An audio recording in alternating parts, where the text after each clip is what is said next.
dari kelompok 6. Aku Dini, aku Andini, aku Alia, aku Rahma, aku Alif.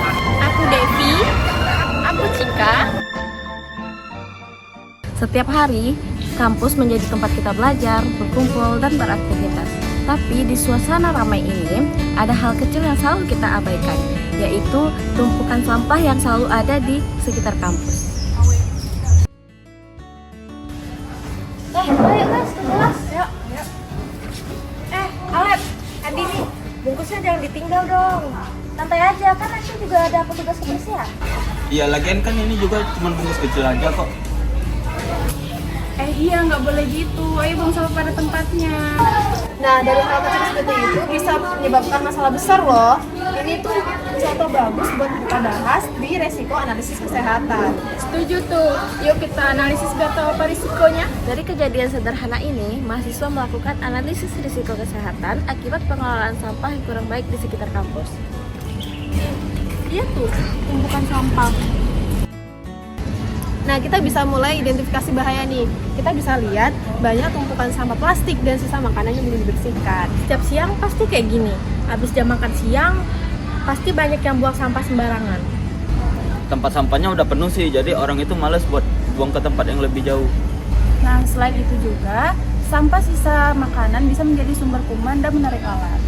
Nah, ini bahaya bagi kesehatan semua orang di sekitar. Makanya kita harus jadi lebih proaktif untuk menjaga kebersihan biar nggak terjadi lagi hal-hal seperti ini. Nah, sekarang kita analisis paparannya. Aku mau tanya nih sama kalian. Menurut kalian nih siapa sih yang bisa terpapar oleh masalah ini? Nah, yang bisa terpapar itu mahasiswa yang duduk di sekitar, petugas kebersihan, dan penjual kantin. Apalagi kalau duduk lama di sekitar tempat sampah, bisa terhirup bau busuknya.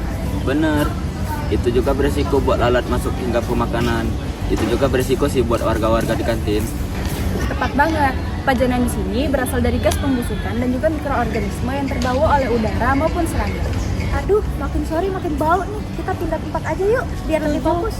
Ayo kita pindah ke gazebo aja biar lebih nyaman. Boleh, Ayo, boleh. Ayo. Yuk.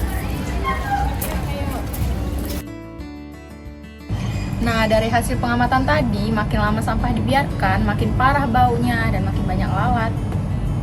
Iya, aku pernah duduk di sini sore-sore dan baunya bikin pusing banget. Nah, itu contoh hubungan dosis respon. Semakin lama terpapar, itu juga semakin tinggi resikonya terhadap kesehatan. Bisa juga muncul gejala kayak mual, pusing, bahkan gangguan pernapasan ringan.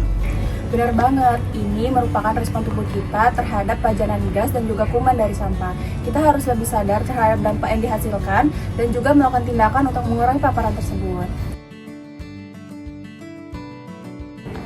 Guys, kita bahas hasil analisis kita kemarin yuk. Ayo. Nah, dari hasil analisis kemarin, kita tuh perlu ambil langkah untuk mengurangi risiko kesehatan ini. Nah, pertama kita harus menambahkan tempat sampah, terus kita letakin tuh di titik yang strategis. Yang kedua, kita bisa mengatur jadwal pembersihan rutin, terutama setelah jam makan siang. Nah, yang ketiga, kita bisa bikin program gotong royong mingguan untuk membersihkan daerah kampus. Nah, nanti juga aku bisa bantu buat konten di media sosial tentang pentingnya menjaga kebersihan di lingkungan kampus. Bagus banget, jadi bukan cuma petugas kebersihan sih yang tanggung jawab, tetapi juga kita semua. Nah, kalau semua berpartisipasi, pasti resiko kesehatan itu berkurang banyak.